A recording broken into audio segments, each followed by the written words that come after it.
Operation સિંદૂર પછી પાકિસ્તાની કલાકારોને ચૂપ કરી દેવામાં આવ્યા છે. તેમને ભારતમાં ડિજિટલી અને વર્ચ્યુઅલી અને ફિઝિકલી નો એન્ટ્રી છે. નમસ્તે દોસ્તો, હું છું પાર્થ દવે અને સિનેમા સાહિત્યમાં તમારું સ્વાગત છે. આજે આપણે ન્યૂઝ સેક્શનમાં વાત કરીશું પાકિસ્તાની કલાકારોની, જેમણે ઓપરેશન સિંદૂર વિરુદ્ધ સોશિયલ મીડિયા ઉપર પોસ્ટ મૂકી હતી અને તેમણે ભારત સરકારને કાયર કહ્યું હતું અને તેના કારણે આજે તેમને બોલિવૂડમાંથી જાકારો દેવામાં આવ્યો છે. તેમને કહી દેવામાં આવ્યું છે કે જો તમને કદર નથી તો અમને પણ તમારી કંઈ પડી નથી.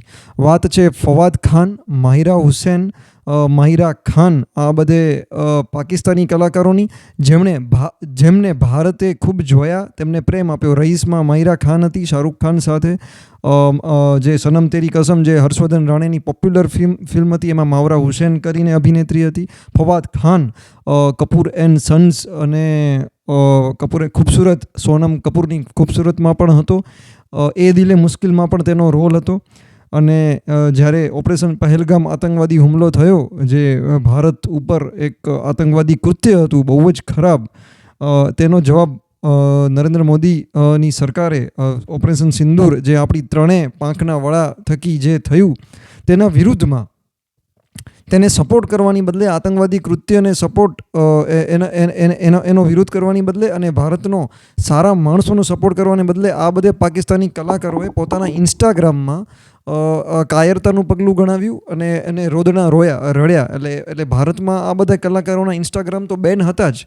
એ આપણને ભારતમાંથી ફવાદ ખાન હોય, માહિરા ખાન હોય કે જે પણ માવરા હુસૈન હોય, તેના કોઈ પણ આઈડી આપણે જોઈ નથી શકતા.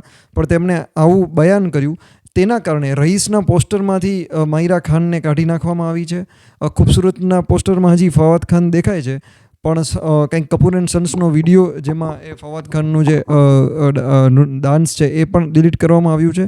હર્ષવર્ધન રાણેએ ચોખ્ખું કહી દીધું કે જો સનમ તેરી કસમ 2 બનશે અને એમાં રિપીટ કાસ્ટ કરવામાં આવશે, અગાઉની કાસ્ટ રિપીટ કરવામાં આવશે, તો હું એ ફિલ્મ નહીં કરું.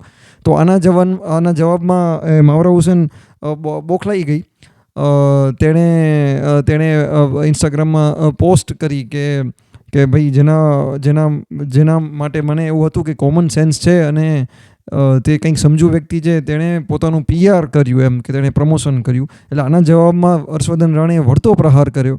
તેણે સ્પષ્ટ કહી દીધું કે ભારત સરકારને અમારી સરકારને જે કાયર કે એના જવાબમાં એનો જવાબ આપો, એને એટલી કોમન સેન્સ તો અમારામાં છે જ. અને જે કોઈ ખેડૂત હોય, હર્ષવર્ધન રાણેએ કહ્યું કે કોઈ ખેડૂત હોય તે પોતાની જે નકામી ફસલ, જે ઉગ્યું હોય એને કાઢી નાખે, ઉખાડી ફેંકે અને પોતાની ફસલને સાચવવા, એમાં કોઈ મૂર્ખામી નથી.